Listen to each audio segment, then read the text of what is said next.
Assalamualaikum warahmatullahi wabarakatuh.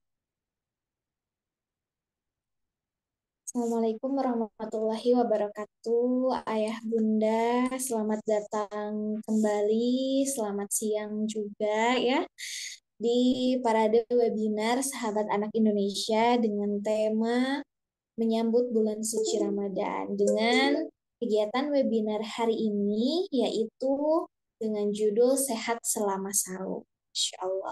Alhamdulillah, Kakak Amel ini udah lihat beberapa dari Bunda atau Ayah yang sudah bergabung ya di Zoom bersama Kakak Amel. Ini ada sekitar 10 ya, ada sekitar 9 orang, Masya Allah, Alhamdulillah ya.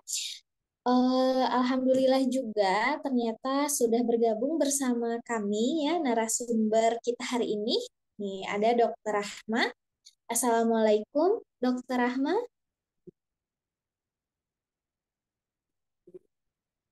Waalaikumsalam warahmatullahi wabarakatuh. Oke, Masya Allah, Alhamdulillah. Bagaimana kabarnya Dokter Rahma? Alhamdulillah Kak Amel baik. Kak Amel Masya gimana Allah. kabarnya? Alhamdulillah, Alhamdulillah sehat, dokter, Masya Allah. Alhamdulillah. Bagaimana nih kabar bunda-bunda yang bergabung di sini? Apakah sehat semuanya? Alhamdulillah sehat. Alhamdulillah sehat. Alhamdulillah. Masya Allah, Alhamdulillah ya. Iya nih Bunda, Alhamdulillah nih siang ini di daerahnya Kakak Amel sedang turun hujan. Kalau di daerah Bunda apakah sama turun hujan juga? Tidak, Kak. Ada yang sama? Oke, Sama, hujan. sama ya. Sama ya Bunda ya, hujan ya. Iya. Nih, dingin gitu ya.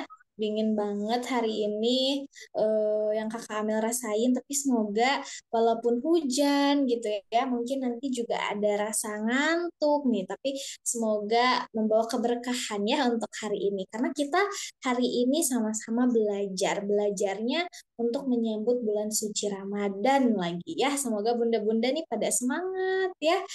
Oke, Bunda, Ayah semuanya tak kenal maka tak sayang, maka izinkan saya untuk memperkenalkan diri. Ya, ini di atas sudah terpampang nama saya ya, Bunda-Bunda bisa membaca nama saya Amelia Soliha. Insya Allah saya akan menemani kegiatan webinar hari ini. Adapun di sini Dokter Rahma ya, saya izin untuk screen sharing mengenai CV beliau. Oke,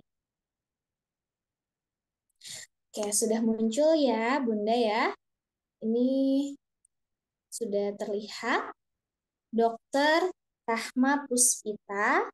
Nih, beliau lahir pada 2 Juni 1981. Bunda atau Ayah bisa menghubungi Dokter Rahma di nomor telepon yang tertara atau menghubungi email di rahmapuspita@gmail.com. Adapun untuk pendidikan, ini Dokter Rahma ini pada tahun 1999 mengenyam pendidikan di SMUN 8 Jakarta. Pada tahun 2006 beliau mengenyam pendidikan di Universitas Indonesia, dokter umum, dan pada tahun 2010 beliau mengenyam pendidikan di Universitas Indonesia Master of Biomedical Engineering. Adapun untuk prestasi pada tahun 2010 predikat cum laude Master of Biomedical Engineering Fakultas Pasca Sarjana Universitas Indonesia, dan pada tahun 2010 sampai 2011 sebagai penerima hibah penelitian multidisiplin DPRM Universitas Indonesia. Adapun untuk pengalaman kerja pada tahun 2006 sampai 2007 berprofesi sebagai dokter PPT di Puskesmas Hampang, Kota Baru, Kalimantan Selatan. Kemudian pada tahun 2008 sampai 2011 sebagai dokter sekolah di SMKN 51 Jakarta. Dan pada tahun 2010 beliau sebagai dosen fisiologi dan anatomi di program studi fisioterapi Fakultas Ilmu Kesehatan UPN Veteran Jakarta. Adapun untuk pengalaman kerja pada tahun 2006, pengalaman kerja pada tahun 2006, maaf, ini sudah ya, untuk pengalaman organisasi sebagai instruktur Emergency First Aid Course atau EFAC di Imanicare, dan sebagai instruktur emergency atau EFAC dan Ketua Bidang Pendidikan Kesehatan di Bulan Sabit Merah Indonesia Jakarta Raya. Begitu, sekian mengenai CV narasumber kita hari ini ya Bunda-Bunda. Mungkin dari Bunda-Bunda ada yang sudah tahu juga ya bahwa hari ini kita akan membahas atau sharing mengenai sehat selama saum. Kalau begitu, kita langsung saja ya Bunda ya, mulai webinar hari ini. Mangga kepada Dokter Rahma, waktu dan media saya persilahkan. Ya, terima kasih Kak Amel. Mohon izin saya share screen ya. Boleh, silahkan Dokter.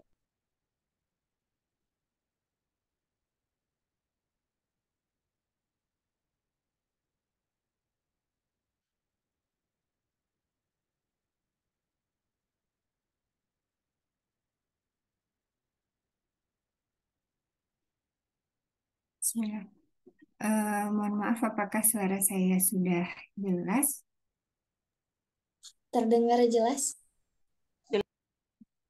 Alhamdulillah. Ya, Assalamualaikum warahmatullahi wabarakatuh. Ayah dan bunda semua.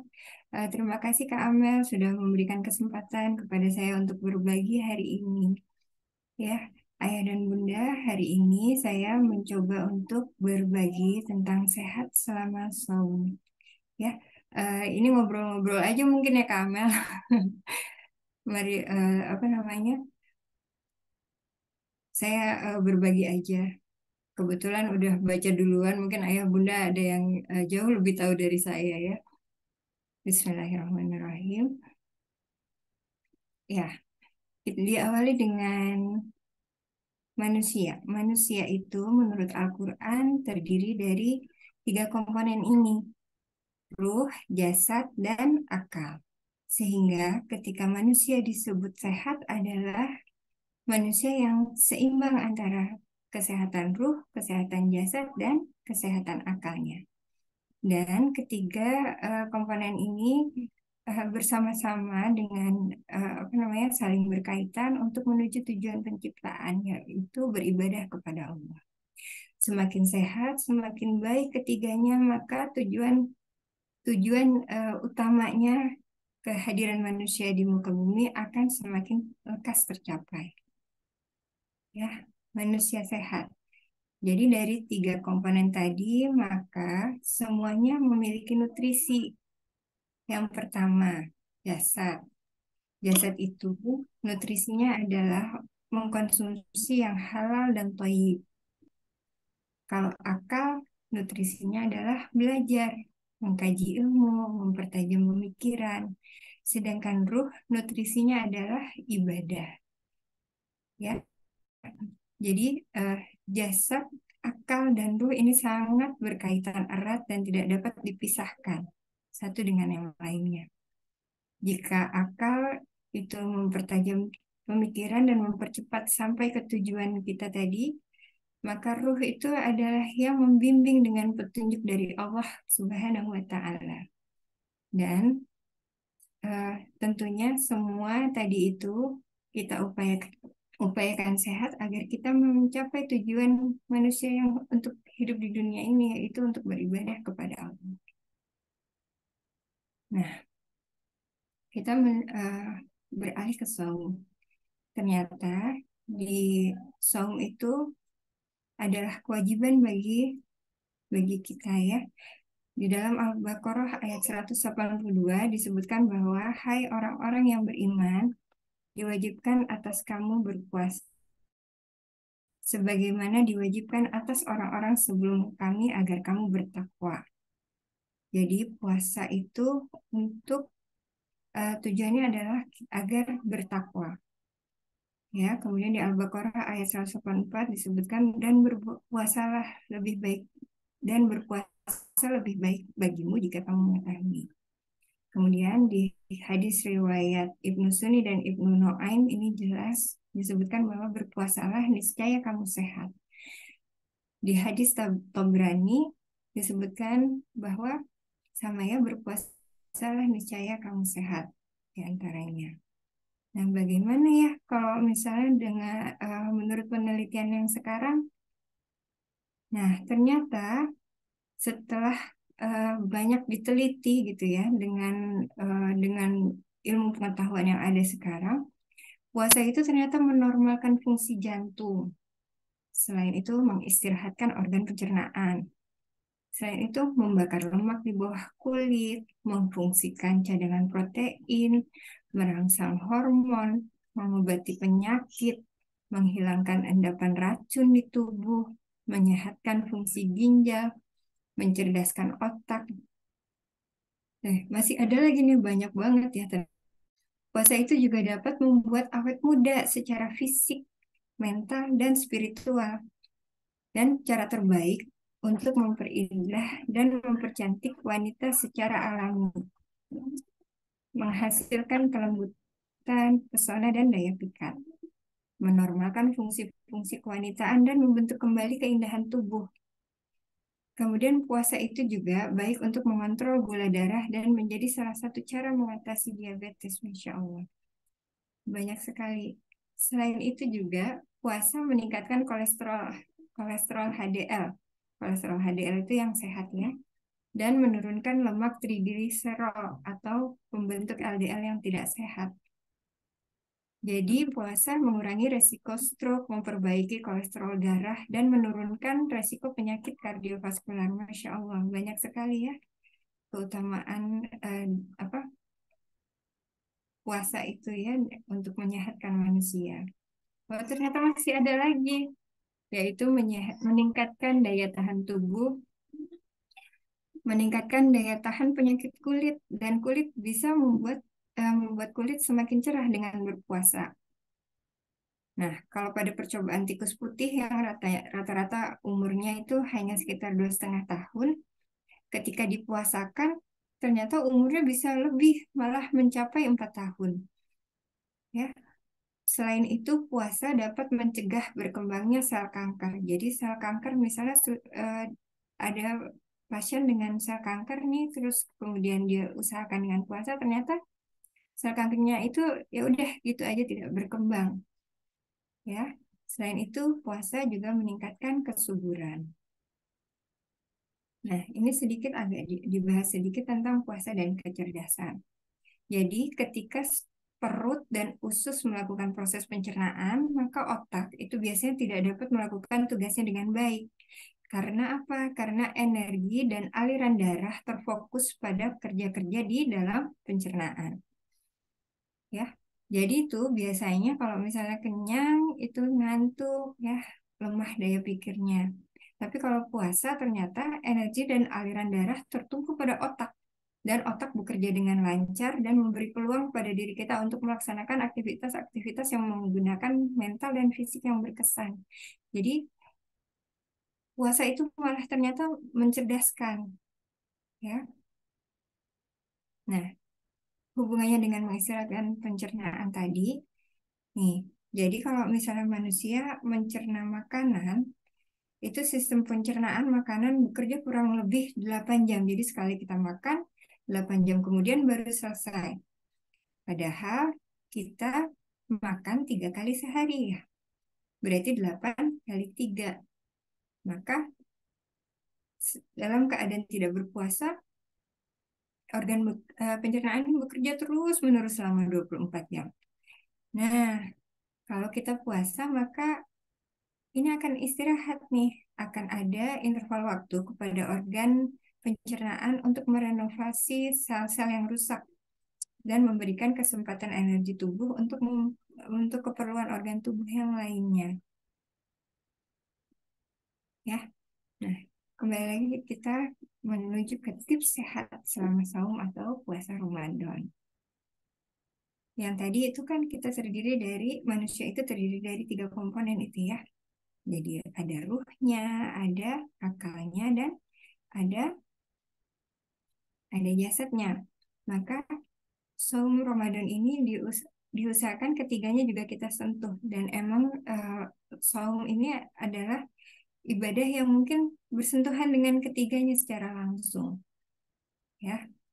Nah, gimana nih biar bisa sehat, biar bisa seimbang tadi ketiganya. Yang pertama, niatkan beribadah kepada Allah Subhanahu wa Ta'ala. Kita rencanakan segala sesuatu, kita pelajari ilmunya. Kemudian untuk jasadnya, kita makan, minum yang halal dan thayyib, dan melakukan aktivitas fisik yang sesuai. Ya, untuk saum itu untuk beribadah kepada Allah Subhanahu wa Ta'ala. Keutamaan melaksanakan ibadah puasa adalah untuk menjadi takwa, seperti yang disebutkan dalam surat Al-Baqarah tadi. Nah, oleh karena itu, sebaiknya kita merencanakan dan mengerjakan ibadah-ibadah terbaik. Selain puasa, juga ibadah-ibadah yang lain.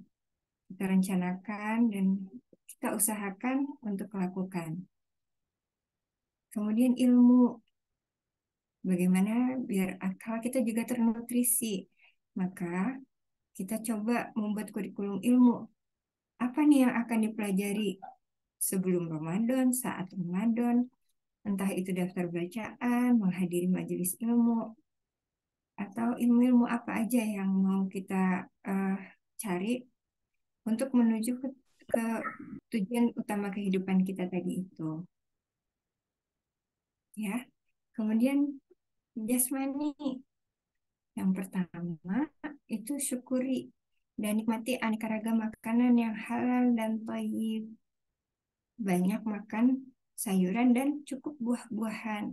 Biasakan konsumsi lauk pauk yang mengandung protein tinggi.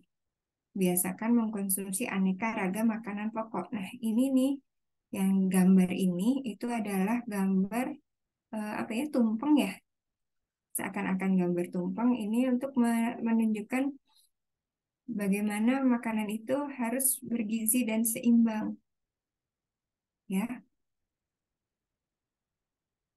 Terus yang harus dibatasi adalah batasi konsumsi gula, garam, dan lemak. Biasakan minum air putih yang cukup dan aman, jaga kebersihan, contoh mencuci tangan, dan ini berjalan, senam, bersepeda, menyapu, bermain bola, itu adalah aktivitas fisik. Nah, di Ramadan itu juga ada satu lagi kelebihannya, yaitu kita biasanya melakukan ibadah tarawih ya. Tarawih itu juga salah satu aktivitas fisik yang ternyata memang banyak khasiatnya gitu dalam kepada jasmani kita. Nah, kita akan bahas sedikit tentang makanan. Kebutuhan tubuh terhadap makanan itu di Rasulullah Shallallahu Alaihi Wasallam bersabda, tidak ada bejana yang diisi oleh manusia yang lebih buruk dari perutnya. Cukuplah baginya memakan beberapa suapan sekedar dapat menegakkan tulang punggungnya atau memberikan tenaga. Maka jika tidak mau, maka dia dapat memenuhi perutnya dengan sepertiga makanan, sepertiga minuman, dan sepertiga lagi untuk bernafasnya. Jadi tingkatnya yang dibutuhkan yaitu makan hanya untuk bisa menegakkan tulang punggung. Kemudian yang tingkat kedua yaitu membaginya dalam 3 bagian, sepertiga makanan, sepertiga minuman, dan sepertiga udara. Nah, yang berlebihan atau yang lebih batas itu adalah yang sepertiga bagian. Jika dikonversi dengan keadaan sekarang, maka ini sekarang itu kini ilmu gizi dilengkapi dengan berapa sih kebutuhan kalori kita per hari gitu ya. Jadi kita masing-masing dari kita bisa menghitung sebenarnya yang cukup itu berapa kalori yang harus kita makan. Yang tidak berlebihan itu, nah ada cara menghitungnya nih. Ya, nanti mungkin ayah dan bunda bisa pelajari lebih dalam ya. Ini saya kasih tahu selewat aja. Nih, misalnya yang pertama adalah kita tahu berat badan ideal kita tuh gimana sih? Berapa sih gitu ya? Cari dulu berat badan idealnya. Kemudian dari berat badan ideal kita cari kebutuhan kalori basal atau KKB. Ya, ini. Nah, setelah itu kita ketahui kebutuhan kalori total. Kebutuhan kalori total itu adalah KKB ditambah persen KKB aktivitas fisik dikurangi KKB faktor koreksi. Nah, aktivitas fisik yang ini, yang mana ya kira-kira aktivitas kita, maka kita pilih nih. Ini tadi ditambah, misalnya cuman seringnya baca aja, maka 10% dikali KKB. Gitu, ditambahkan ke sini. Nah, faktor koreksi itu ini untuk pengurangan. Jadi misalnya, oh usianya udah 40 sampai 59 tahun, maka KKB dikali 5% kemudian dikurangi. Gitu. Ini tadi ini adalah salah satu contoh menghitung kebutuhan kalori total ibu rumah tangga yang berusia 42 tahun. Tinggi badannya 165 dan melakukan aktivitas sedang seperti kerja rumah tangga. Ya, berarti cari dulu berat badan idealnya, yaitu 58,5. Ini tadi tingginya 165 dikurangi 100, dikurangi 10% dari hasil TB dikurangi 100. Jadi hasilnya 58,5. Kemudian hitung kalori basalnya, kebutuhan kalori basal.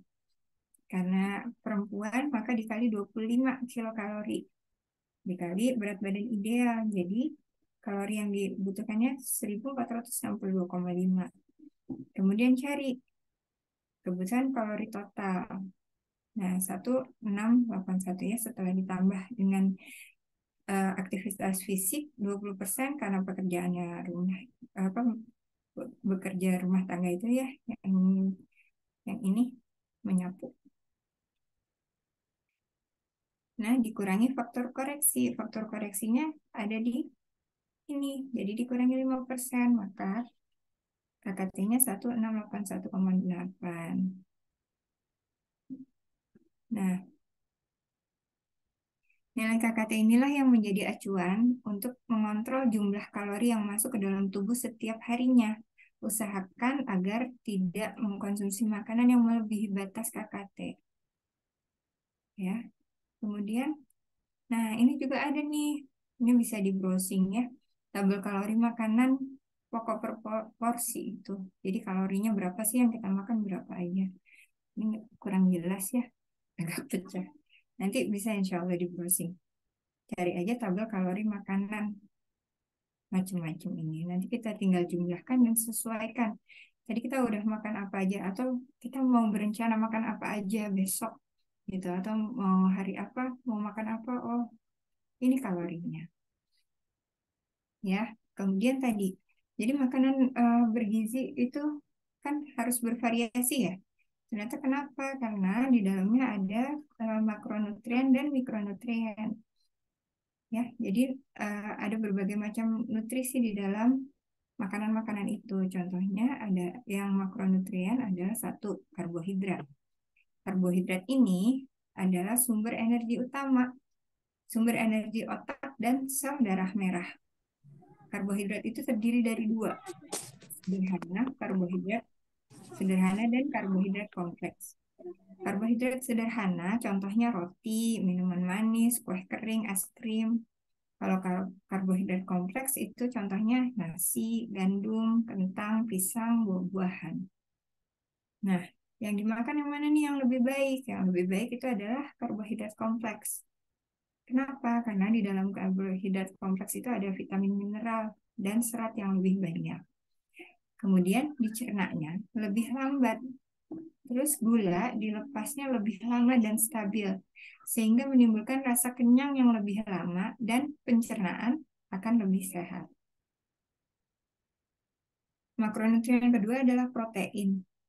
Protein itu membuat enzim pencernaan dan apa namanya, reaksi-reaksi kimia di dalam tubuh juga terjadi, berperan dalam kontraksi dan gerak otot, berperan juga dalam kekebalan tubuh, juga untuk hormon, yaitu mengkoordinasi fungsi tubuh. Protein juga meregulasi dan ekspresi gen, ya. Protein juga berperan dalam transport molekul penting dalam tubuh, contohnya hemoglobin. Nah, terus makanannya apa contohnya nih? Protein. Protein itu ada dua sumbernya. Ada protein hewani dan ada protein nabati.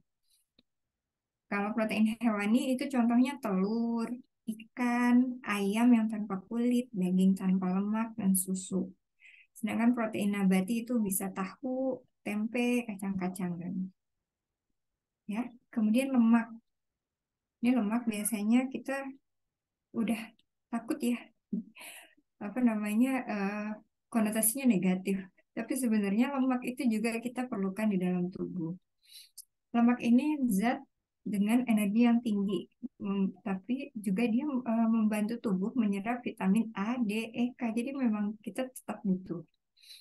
Ya, lemak yang baik itu adalah lemak yang tidak jenuh, bentuknya poli dan mono. Asam lemak tidak jenuh meningkatkan kadar kolesterol. Jadi kadar kolesterol yang baik yang dalam darah yang meningkat. Terus menurunkan peradangan, menstabilkan ritme jantung, menurunkan resiko penyakit jantung, mengontrol kadar insulin, menurunkan resiko penyakit diabetes. Contohnya itu adalah alpukat, minyak canola, minyak zaitun, pokoknya minyak yang cair dalam suhu ruang, buah, sayur, omega 3 dan omega 6. Ya, kalau lemak jenuh ini bentuknya padat pada suhu ruang. Dia meningkatkan kadar LDL atau lemak yang tidak baik dalam darah. Jadi meningkatkan resiko penyakit jantung dan DM tipe 2. Lemak ini juga berfungsi merubah LDL yang berukuran kecil menjadi ukuran yang lebih besar sehingga tidak dapat menembus pembuluh darah, sehingga kolesterol akan semakin sulit terbentuk.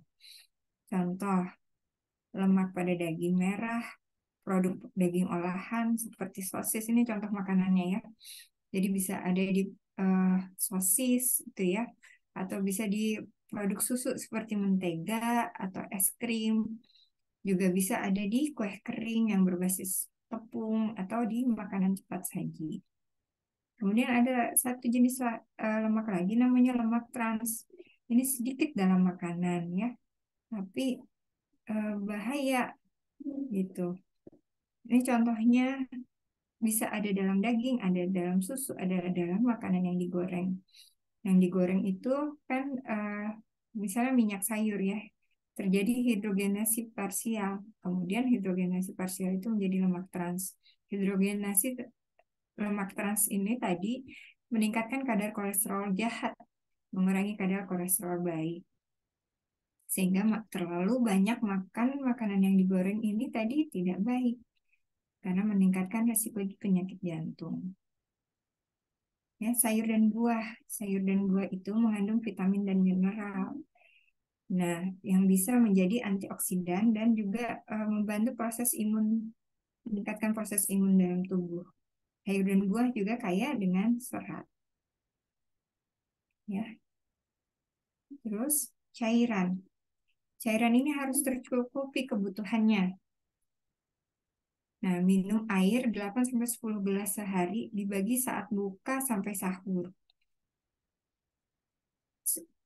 Meningkatkan cairan ini harus kita tingkatkan asupannya dengan mengkonsumsi makanan yang mengandung cairan, misalnya semangka, ya buah-buahan yang mengandung cairan, tomat, timun, atau makanan-makanan seperti sup, salad atau salad sayur atau buah. Nah, hindari ketika puasa ini makanan yang berkafein, contohnya ini kopi, teh, atau Coca-Cola ya, karena akan membuat kita lebih sering berkemih. Nih, contoh minum saat puasa biar tercukupi 8 gelas. Ya, ini minimal aja. 1 gelas ketika bangun. Nah, setelah makan sahur, 1 gelas lagi. sebelum sholat subuh tuh ya. Kemudian saat berbuka minum 1 gelas lagi. Kemudian 1 gelas lagi setelah sholat maghrib. Nah, kemudian setelah sholat maghrib kan kita makan, maka 1 gelas lagi kita minum. Kemudian setelah sholat isya minum 1 gelas lagi. Nanti setelah sholat tarawih minum 1 gelas lagi dan 1 gelas lagi sebelum tidur. Jadi jumlahnya 8. Nah, sekarang kita bahas sahur dan berbuka. Hadis Rasulullah Shallallahu Alaihi Wasallam yang diriwayatkan dari Anas bin Malik radhiyallahu anhu berikut ini: segerakanlah berbuka dan akhirkanlah sahur. Hadis dari Anas bin Malik radhiyallahu anhu dari Zaid bin Sabit radhiyallahu anhu berkata, yang artinya, kami pernah makan sahur bersama Rasulullah Shallallahu Alaihi Wasallam, lalu melaksanakan sholat. Anas berkata, aku bertanya kepada Zaid, berapa jarak antara azan dan sahur? Rasulullah menjawab, seperti lama membaca 50 ayat. Hadis riwayat Bukhari dan Muslim. Nah, ada satu hadis lagi dari Sahal bin Sa'ad radhiyallahu anhu bahwa Rasulullah Shallallahu Alaihi Wasallam bersabda, manusia senantiasa berada dalam kebaikan selama mereka menyegerakan waktu berbuka. Jadi sahur dan berbuka itu kalau sahur diakhirkan, sedangkan buka itu disegerakan. Nah, keutamaan sahur ini menurut Ibnu Hajar al-Asqalani dalam bukunya, sahur itu menjadi keberkahan, menjadi pembeda puasa umat Islam dan puasa ahli kitab, memperkuat ibadah puasa, menambah semangat dalam beraktivitas, mencegah rasa lapar, dan motivasi untuk sedekah, serta sarana untuk memanjatkan doa dan ampunan kepada Allah Subhanahu wa Ta'ala, di mana kita tahu bahwa waktu sahur itu waktu yang mustajab, ya. Nih, jadi sahur itu kita akhirkan. Jadi benar-benar mendekati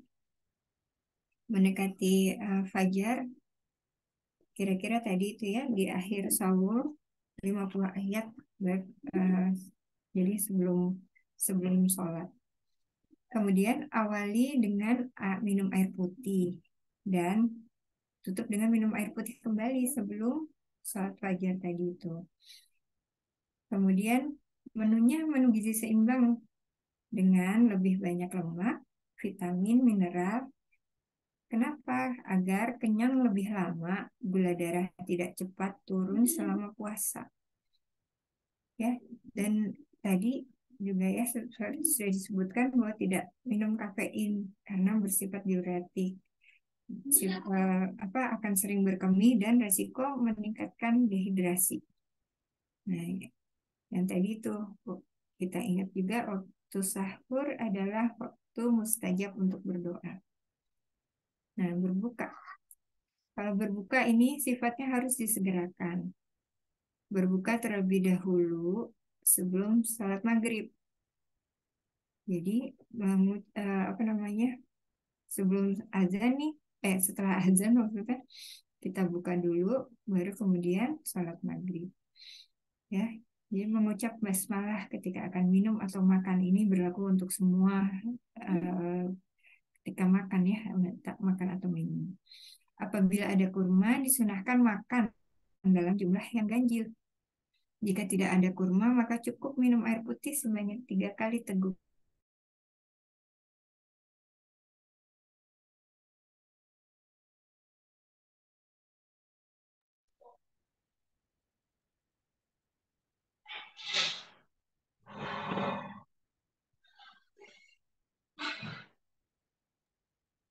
Oke, Bunda, sepertinya ini Dokter Rahmanya kelempar ya, kayaknya sinyalnya. Oh, mohon ditunggu ya, Bunda-Bunda ya.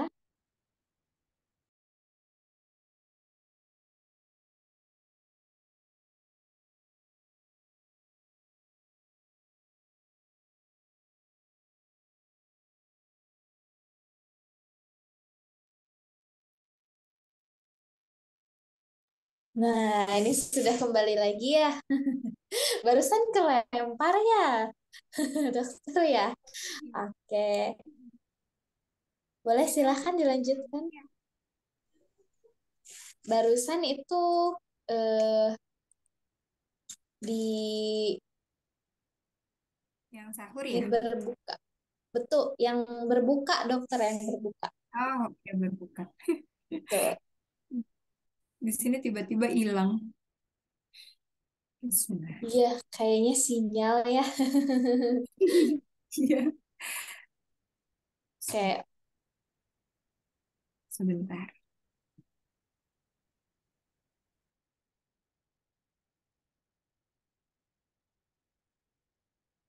Ya, Bismillah. Kita lanjutkan. Tadi udah sampai sini ya, berbuka. betul, sudah sampai berbuka. Iya, jadi berbuka seperti tadi saya nggak tahu udah sampai mana, diulang lagi aja ya. Jadi berbuka itu disegerakan berbukanya, terus berbuka dulu sebelum salat maghrib, mengucap basmalah ketika akan minum atau makan. Ini berlaku ya mungkin untuk semua ketika kita mau makan atau minum. Terus ketika berbuka jika ada kurma maka disunahkan makan dalam jumlah ganjil. Jika tidak ada kurma maka cukup minum air putih sebanyak 3 kali tegukan. Makan dan minum secukupnya, tidak berlebihan atau bermewah-mewah. Nah, jadi makan dan minum ketika berbuka ini disarankan untuk bertahap, tidak boleh langsung tiba-tiba banyak gitu ya. Jadi memang benar-benar sunnah tuh benar-benar udah sesuai banget dengan manusia gitu. Udah cocok lah gitu ya. Jadi memang buka, oh ya kita minum dulu sedikit, terus makan kurma, terus kemudian kita sholat ya. Jadi pencernaan juga eh, tidak terkejut. Kemudian Rasulullah Shallallahu Alaihi Wasallam bersabda, ada 3 doa yang tidak tertolak, yaitu doanya orang berpuasa ketika berbuka, doanya pemimpin yang adil, dan doanya orang yang terzalimi. Jadi Masya Allah, ini sajab juga ya waktunya. Jadi ketika sebelum berbuka maka banyak-banyak berdoa. Nah, ini adalah salah satu doa yang dicontohkan oleh Rasulullah. Allahumma ahillahu alaina bil yumni wal iman wa salamati wal islam rabbi wa rabbukallah. Ya Allah, anugerahkanlah awal Ramadan kepada kami dengan ketenangan, kedamaian, kekuatan iman, keselamatan, sehat dan tidak sakit sampai selesai puasanya, diberikan kekuatan untuk ibadah dalam keislaman dan diikhlaskan karena Allah Subhanahu wa Ta'ala. Mungkin sekian dari saya. Mohon maaf atas segala kesalahan. Terima kasih. Assalamualaikum warahmatullahi wabarakatuh. Saya kembalikan kepada Kak Amel. Masya Allah, terima kasih Bu Dokter. Alhamdulillah, Bunda-bunda ternyata udah beres aja ya. Materinya tidak terasa ya. Tadi ada beberapa yang Kakak Amel highlight juga ya. Ternyata puasa itu ya Bu Dokter memiliki banyak sekali manfaat. Apalagi nih, manfaatnya itu kayaknya banyak banget nih disukai sama bunda-bunda ya. Tadi katanya puasa itu menurut penelitian gitu ya kan secara ilmiah ternyata bisa meningkatkan daya tahan tubuh ya kemudian bisa menghindarkan atau tahan dari penyakit kulit terus juga tadi menurut penelitian juga ternyata membuat awet muda nih biasanya ibu-ibu atau bunda-bunda kalau udah mendengar awet muda tuh suka matanya tuh suka bergemilang gitu ya nih Masya Allah.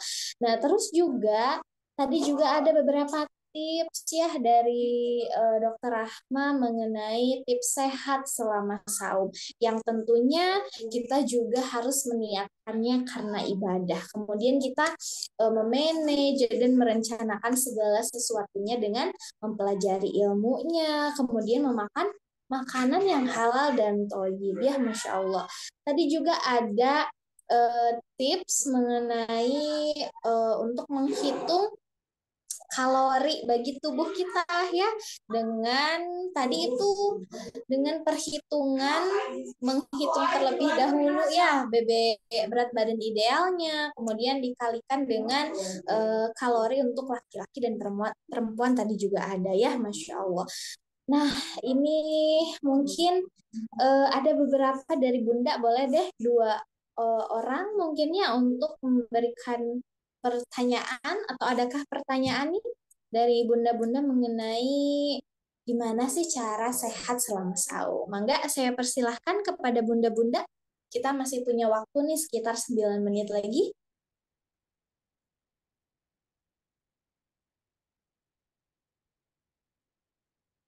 Oke, kayaknya bunda-bundanya udah paham ya, Masya Allah.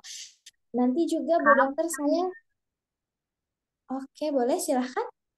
Siapa yang mau ya, bertanya? saya ambunya izin. Oh, Masya Allah, silahkan Bunda Tri. Ya, Assalamualaikum Bu Dokter. Untuk manajemen makanan manis buat anak-anak tuh gimana ya? Karena kan ini pastinya tidak terhindari nih. Kadang udah seharian tidak makan, kemudian melihatnya manis-manis itu manajemen gulanya gimana ya? Makasih Bu Dokter.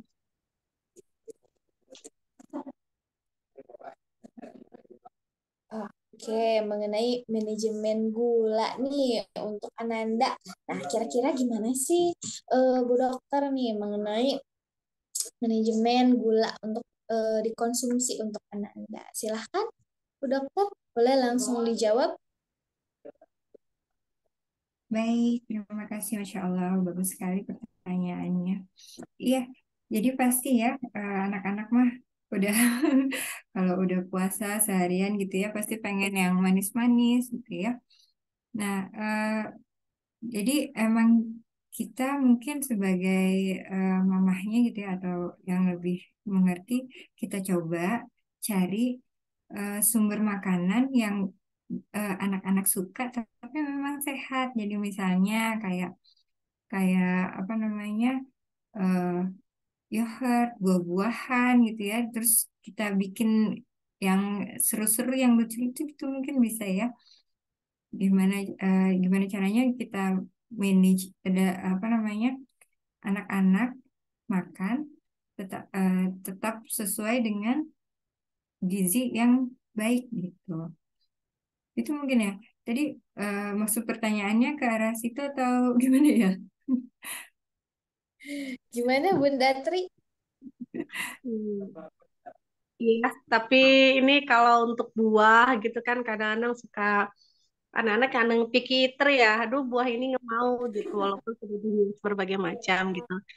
Nah, untuk eh, maksudnya asupan gulanya yang yang secukupnya itu bisa semana gitu. Hmm, oke. Jadi sebenarnya apa namanya gula itu sebenarnya nggak bisa dari banyak banget ya ininya sebenarnya ya yang tadi itu yang karbohidrat itu juga sebenarnya gula. Cuman beda beda apa bentuk aja gitu. Memang yang terbaik adalah gula yang atau karbohidrat yang eh, tadi itu yang kompleks gitu. Jadi mungkin emang itu berarti kita cari yang disukainya tapi bentuknya baik gitu. Ya boleh sih nggak apa-apa juga bukan berarti juga eh, dilarang sama sekali gitu ya sampai haram gitu bukan juga kan ya. Jadi emang masih tetap boleh dimakan dalam dalam batas tertentu tapi diusahakan yang lebih banyaknya adalah yang kompleks tadi itu. Gitu. Hmm, Mm-mm. oke, Masya Allah.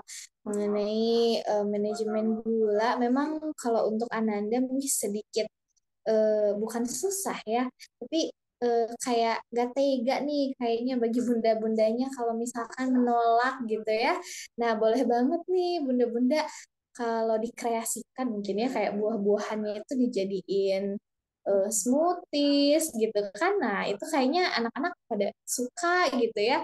Nah, sebetulnya kita juga kayak jangan kayak kan ada tuh kayak susu-susu kotak ya Bu Dokter ya. Itu kan sebetulnya gulanya itu lumayan ya, tapi kan bukan berarti anak-anak itu nggak boleh banget gitu ya. Mungkin kalau sesekali gitu ya, sebetulnya itu tidak apa, asalkan tidak too much saja ya, tidak berlebihan. Masya Allah, bagus sekali pertanyaannya nih dari Bunda Tri, kayaknya menjawab juga pertanyaan dari bunda-bunda yang lainnya.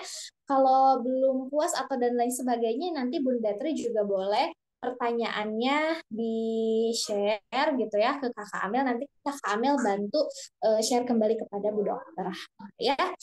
Oke, apakah ada lagi yang mau bertanya? Satu pertanyaan lagi. Kita masih punya waktu 4 menitan.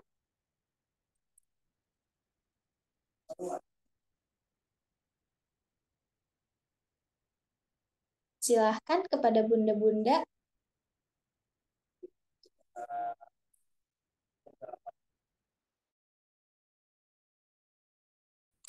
Kayak sepertinya bunda-bundanya insya Allah sudah paham ya mengenai sehat selama saum. Tadi juga ya highlight yang berikutnya yang saya highlight itu adalah keberkahan-keberkahan yang ada di sahur dan berbuka yang tentunya disunahkan oleh Rasulullah gitu ya. Ternyata itu tuh sudah sangat cukup sekali bagi tubuh kita ya. Jadi memang yang sunahkan aja gitu ya, tidak boleh terlalu berlebihan supaya menjaga tubuh kita juga ya. Oke, bunda-bunda, mungkin untuk kegiatan hari ini alhamdulillah sudah selesai. Bagi bunda-bunda yang mungkin pertanyaannya tiba-tiba muncul nanti setelah Zoom, nanti boleh aja langsung wapri gitu ya ke Kakak Amel atau di grup WA gitu juga boleh. Kakak Amel akan sampaikan kepada Bu Dokter Rahma. Baik, kalau begitu Kakak Amel ucapkan Alhamdulillahirobbil alamin untuk di webinar terakhir mungkin ya mengenai parade webinar menyambut bulan suci Ramadan. Kakak Amel sampaikan terima kasih banyak kepada narasumber kami yang sudah bersedia untuk berbagi ilmu hari ini. Terima kasih Bu Dokter Rahma dan terima kasih juga Kakak Sama-sama. Amel. Masya Allah, Kakak Amel juga ucapkan terima kasih banyak kepada rekan-rekan Kakak Amel yang sudah menemani hari ini dan kepada bunda-bunda nih yang Masya Allah semangat sekali untuk belajar dan semangat untuk menyambut bulan suci Ramadan. Semoga selama di 2 webinar kemarin ya dan hari ini semoga kita diberi keberkahan ilmu dan diberi keberkahan waktu ya dan semoga usia kita sampai dan bisa bertemu lagi di bulan suci Ramadan tahun berikutnya. Kalau begitu Kakak Amel pamit ya. Bunda-bunda semuanya sekali lagi terima kasih banyak. Kakak Amel tutup webinar hari ini. Wassalamualaikum warahmatullahi wabarakatuh. Nanti Kakak Amel share ya untuk materinya ya, bunda-bunda ya.